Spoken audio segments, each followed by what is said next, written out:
Chapter 81, Planning the Final Battle.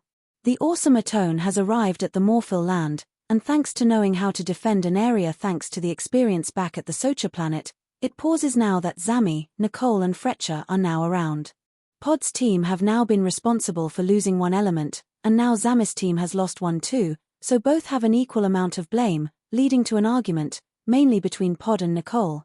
This makes everyone nervous, uncomfortable and even distracted. Even Fletcher listens to this and now sees a team which are trying, feeling sorry for them but at the same time wishing they had always been better. Zami is the one to stop this, using a lightning strike to stop this ramble. Zami gets everyone's attention by stating all sorts like how this could be their last fight and that Xayantha's reign could occur if they don't work together. Or that Xayanthor would have been in a position like that much earlier if it wasn't for them. Not to mention that they need to shut down any desires and focus on fighting, even if they die trying. All of this touches everyone, and so they get back to adding the defenses to the world. Once they are done, they go and see Mechajor's body. Wondering what else can be done to stop this element from getting grabbed. They all take the time to look at a foe who harmed so much of their reputation, not to mention both Hailwolf and Fletcher are intrigued by how he looks. And Opus Nost also gets interested considering he was the only temporary Legion member to know Mechajor by name. Regardless, Pod forms an icy block all around Mechajor's body as a last defense, but even then, the Morphils are all underwater ready to launch. Nicole and Fletcher once again are on the high ground ready to aim and fire alongside the others hiding behind rocks, but Opus Nost decides to step up his confidence and aims to act like the distraction, thanks to the speech from earlier. He gets his mojo back and his dream to fight Xayanthor is coming. And now he has arrived, looking around a planet that he has only visited once when Vata got Mechajor as part of his alliance. He has a nice look around the planet, and then he sees Opus Nost. Just standing there in front of Xayanthor from a great distance. Xayanthor and Opus Nost have a small talk about fighting skills, thinking Opus Nost could have a good chance against Xayanthor, with Xayanthor belittling Opus Nost. And then Opus Nost threatens Xayanthor, saying that Xayanthor has a chance to stand down, but Xayanthor laughs at Opus Nost and refuses. Even Opus Nost has a small appeal to Xayanthor that perhaps Xayanthor had sent so many races into extinction like he is nearly extinct. Xayanthor could perhaps help bring back everyone including his race and perhaps participate in the peace while no more chaos is being caused at the moment. Xayanthor could sympathize with others who are the last of their kind, but Xayanthor brushes this off as well. Trying to sympathize makes him angry. Seeing the Legion as nothing but attention seekers, not matching his life of more than 100 years, seeing combat go down in various ways that the Legion could never imagine. With talking to Xayanthor not helping. The biggest fight of everyone's life has begun.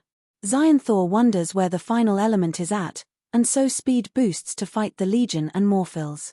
The Morphils are in the forefront, either running themselves or throwing their mace-like weapons towards Xayanthor. Xayanthor does get hit by some of the spammers. But when fighting the Morphils, he beats them one by one via both his martial arts skills and even more element abilities, burning, zapping, freezing, blowing away or knocking away the Morphils with the new cube element. His dad's death angers him to a point where he is more sporadic but far more dangerous. The Legion starts to make their move now the first step is made. Nicole and Fletcher act as the long-range fighters, hitting Xayanthor in any spare spot and the rest fight him up close. Zami tries to zap Xayanthor, Hailwolf and Opus Nost going for Xayantha's skin together and Pod almost acts as the primary forefront fighter against Xayanthor, acting as a second round for Pod and an awaiting chance for Opus Nost to fight Xayanthor. Not to mention Vonjor using his chronokinesis to hinder Xayanthor in any way, trapping his arms or legs in place or even trying to wrap his head to hinder his sight or breath, but Xayanthor is still too tough. As Opus Nost and Hailwolf are working together, this allows them to get on more. Opus Nost does see Hailwolf as someone who is more of a Legion member, who was reluctant to be with Ozona, and this enables Hailwolf to trust Opus Nost more, something which the likes of Pod and Nicole are pleased to see. As each Legion member loses on their first go, the rest of the Morphils go down, whether dead or properly injured. The Legion however tries again, and Fletcher, however, sees a flaw in the Legion's approach. They are too concentrated on keeping themselves alive, which is limiting their performance. The Legion wants to stay alive for their goals rather than being willing to die for the universe. And so as the Legion tries again, they try another plan. Vondur will summon vines to keep Xyanthor in one place. Pod uses his ice powers, which also burn, to further keep Xyanthor in place, and then we have Opusnost, Hailwolf and Zami trying to take the amulet off while also hitting it to stun it. Nicole fires a concussion at Xyanthor's head without harming the others, making Xyanthor only slightly dizzy until Nicole has to fire another one. Even Fretcher fires an arrow to summon an animal spirit of a smaller beast auras, adding to both taking off the amulet and keeping Xyanthor still. Fretcher sees this and wonders if this is enough. It does look like an improvement compared to the previous attempt, as he prepares another arrow, planning what to fire if needed. With Fretcher acting as a new member, no one has seen his abilities until now, making everyone quite impressed with Fretcher thus far. This makes Xyanthor in distress.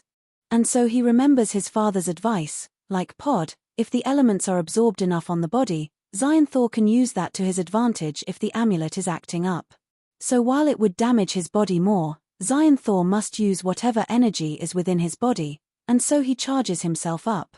Just as the amulet is about to come off and everyone starts to back off as Xyanthor starts glowing a yellowish green, and a color which exists when elements are merged, and so some element energy is released.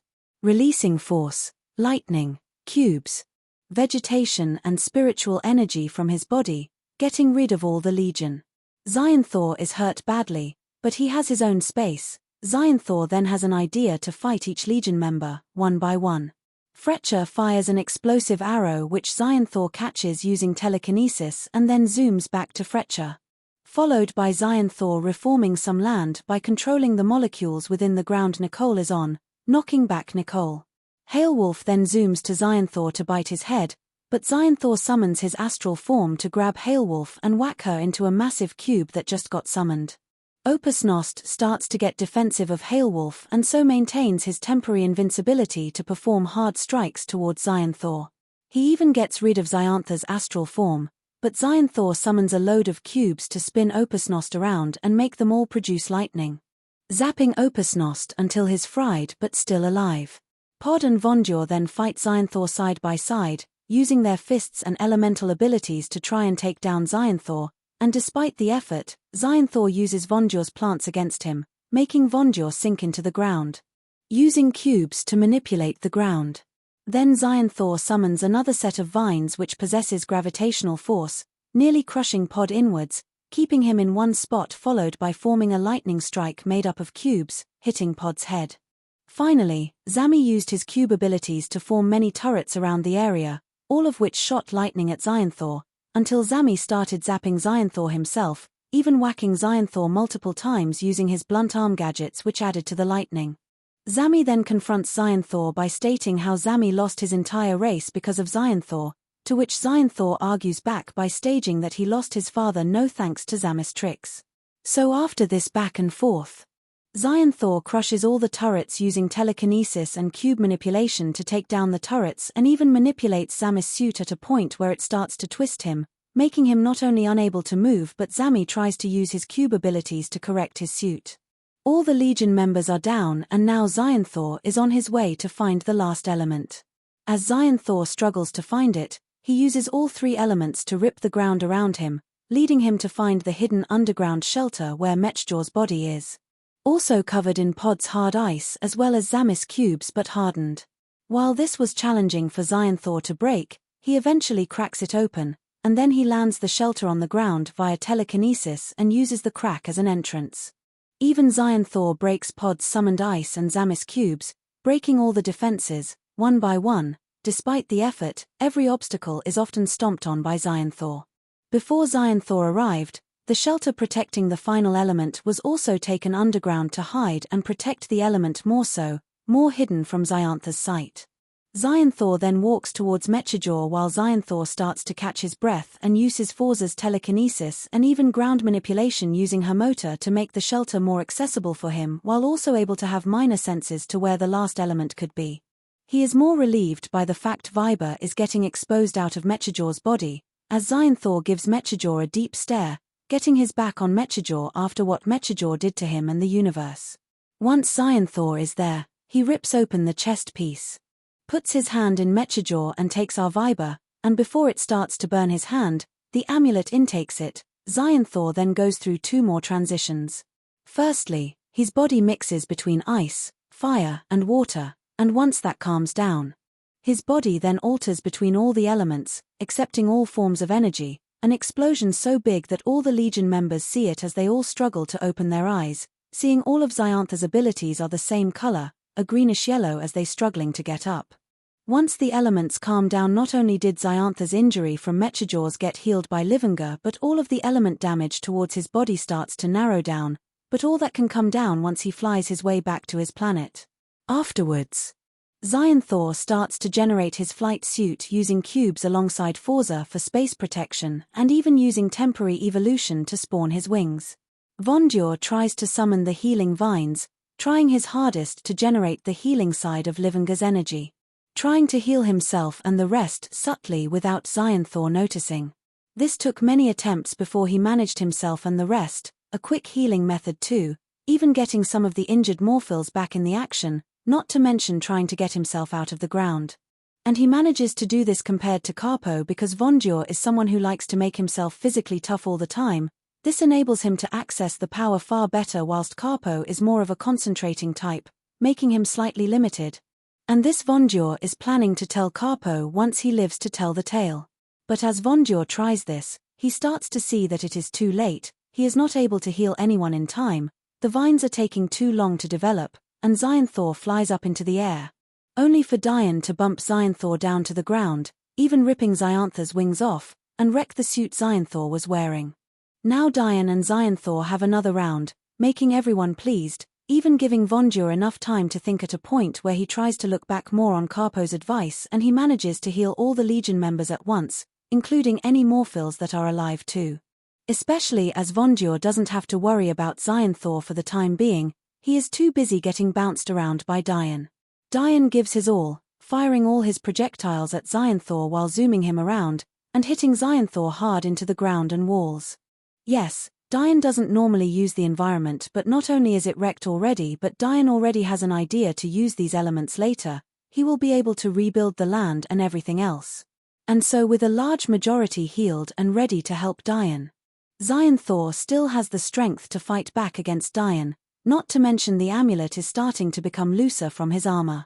Firstly, Zionthor coats some vines in metal and controls them to keep Dian in one spot, and so temporarily evolves his hands alongside using telekinesis to rip Dian's flight tech off his back, and then Dian is thrown into the ground, getting beaten up by Zionthor as he hardens his fist with a metallic form of ice, smashing it against Dian to no end, making Dian the most damage he has ever done, not to mention the constant lightning-based fire which is reducing Dian's abilities no thanks to the energy exposure.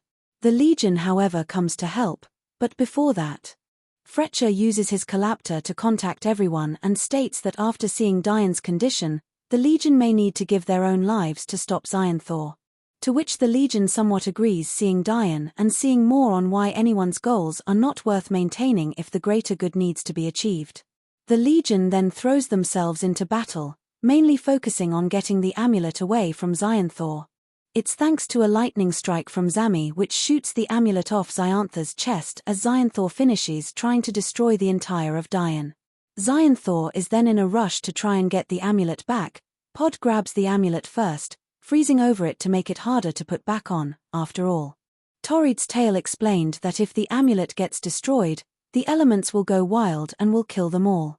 After reinstating this might be a last resort to get rid of Zionthor, but Zionthor still has element energy within him so he could counter this idea. And so another plan is discussed. As Nicole goes to see Dian, all the Morphils and the rest of the Legion members fight Zionthor to keep him away from the amulet while trying to fight him head-on. All the element damage towards Zionthor does make him easier to hurt. Nicole and Dian discuss what can be done, for everyone to perhaps use the amulet to fire all the elements at Zionthor, meaning everyone could get hurt or even die, but it would be worth it, and then Dian can be healed thanks to the elements, so he remains as the guardian of the universe.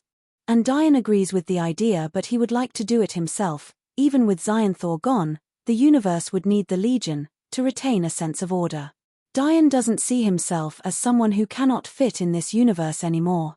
The Legion will be a better collective and would be forgiven more easily compared to Dian. The Legion may have been responsible for 2 massive attacks, but Dian would be tied with this alongside missing out after Torrid got him to shut down. Nicole, while agreeing, wonders what Fletcher would think of the Legion not sacrificing themselves compared to Dian, but not only does the Legion consider this and have shown to be more sacrificial, but from what the universe is like with the Legion recently, they all seem to be willing to give in to their own goals if there is no reward, if there is no thanks or respect from the public.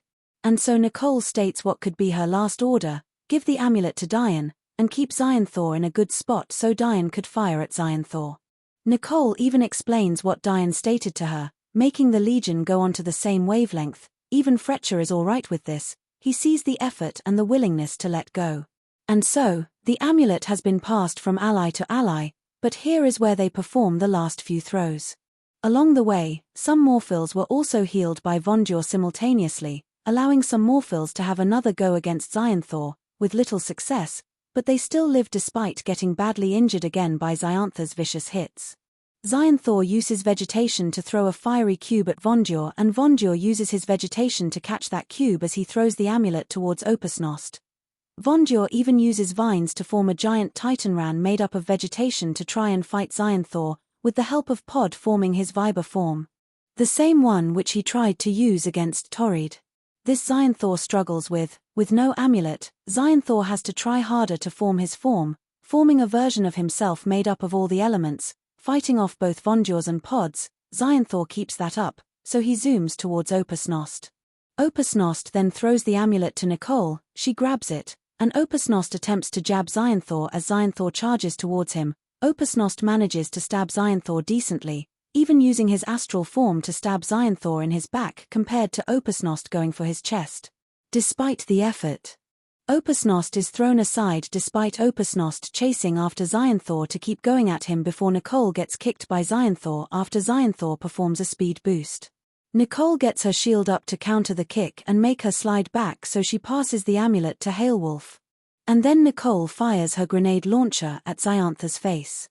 Then Zami defends Hailwolf as she gets to Dian, passing the amulet, and while Dian needs the time to aim and connect with the amulet via thinking, as the elements connect with your intentions. Zami zaps Xionthor from afar to defend Xionthor from both Hailwolf and Nicole, followed by Vonjor and Pod turning their alternative forms into beams of energy that freeze, burn and tangle Xionthor. Meanwhile, Zami nor Opusnost can help Dian with the use of the amulet because of the extremity of the element's beam, too great for Opusnost's temporary invincibility as well as too destructive against Zami's shape-shifting suit. This is not working with her motor alone. This certainly gives Zami time as Zami helps heal some of Dian's joints to kneel and aim correctly, and so in the last second Xionthor releases another wave of elements, harming himself further as all the Legion members try and dodge or defend themselves from this massive attack. Dian then fires the amulet, a beam made up of all elements, and while this would finish Xionthor, it would also finish Dian. And so Xionthor suffers the most brutal death, burnt, frozen, falling into blocks while producing lightning, force fields, vegetation, and animal spirits, and with the wind tearing Xionthor apart, Xionthor is now dust. Dian so far is showing a lot of cracks, most of the machinery inside him is wrecked, and the cracks are also glowing the same yellowish green. Xionthor may be gone, but Dian still needs the power to do one more thing, repair the galaxy, and so while the Legion does object to Dian using the elements any further, Dian ends up forming an element wave of his own. This elemental wave is not only fast but it repairs all sorts like regrowing vegetation, repairing buildings and cleaning any other mess. These elements can mainly be controlled by living beings alongside certain types of machinery. Dian, despite being a robot, is somewhat alive, which still enables him to use the elements. Net robots have some livinga after all. Even the President and Capo see this elemental wave coming, thinking they are about to see darkness, but instead, they see the Earth at its former glory, greener and neater, pleasing both the President and even Capo, knowing that their world will be better too. Even this wave heals anyone who is injured too, pleasing so many people. But going back to the Morphil planet, it is repaired, and the Morphils are healed, but Dian has further wrecked himself, and considering how foreign the elements are, no star can heal him. Dian falls back. letting go of the amulet, and all the Legion members run to him. Before Dian goes, he talks about how he cannot get healed, and that regardless of the outcome, peace is at an all-time high and the Legion as a collective can help the whole universe. The team is equivalent to the efficiency of Dian. Not to mention the Titanrans, Morphils, and the extinct races can still add to the Legion regardless of the public's viewpoint. Dian dies, and streams on faces are made. After some time, the Legion has another set of plans. Fletcher offers to split the elements into 4 locations. Even Zami creates 4 tech-based briefcases to help contain all 4 elements, and so Fletcher pays his respects to Dian despite knowing very little about him. So as he leaves via a simple driverless spaceship made by Zami, the rest go on the Awesome Atone, and the Legion is to send a message to all the available satellites and other audio-based technology. A voice message from the Legion, explaining that the Legion has got rid of Xionthor. And all the elements are separated and put somewhere safely, also explaining the elements to those who are not familiar. Dian may be gone, but the Legion can oversee the whole universe without restricting anyone's freedom, and most importantly, they are not asking to be forgiven. They aren't asking for pride or any other reward, and they even will live a life away from the public eye even if it costs the goals of each Legion member. The message is sent, and the Legion mainly goes to Earth to find Carpo and take both Carpo and Vondur home. Considering that Vondur did come with the Legion, and even Pod is with the Legion here as a chance to show the Legion that they are on equal levels. But he would like to go back to the Morphils and perhaps make a start on a new era for the Morphils, to which the Morphils are aware. And the Legion is happy with this. Even Opusnost has never seen Earth before, so it will be an interesting experience to see what Earth looks like thanks to the superior elemental wave. However, another small chore needs to be done first, as they brought Dian's body. They use Earth's sun to get rid of Dian's body. Dian was not only the last Netro, but he and the rest of Retron's broken technology will also be some of the last Netro tech to be around, and with the Legion leading most of the universe's security, Netro would most likely be made illegal. And yep, this means universal laws can be made. Like the way Zami managed to form an escape craft from the comet front while avoiding space, the same is done with Dian's body, and the Legion watches Dian in a craft, floating into the sun. Creating a beautiful last moment for Dian for the Legion to watch. Even Mechajor's body they have thrown into the sun as well, and one of many goals which the Legion could do is to find any Netro and get rid of it, have stars glow in peace, possibly making star farming illegal.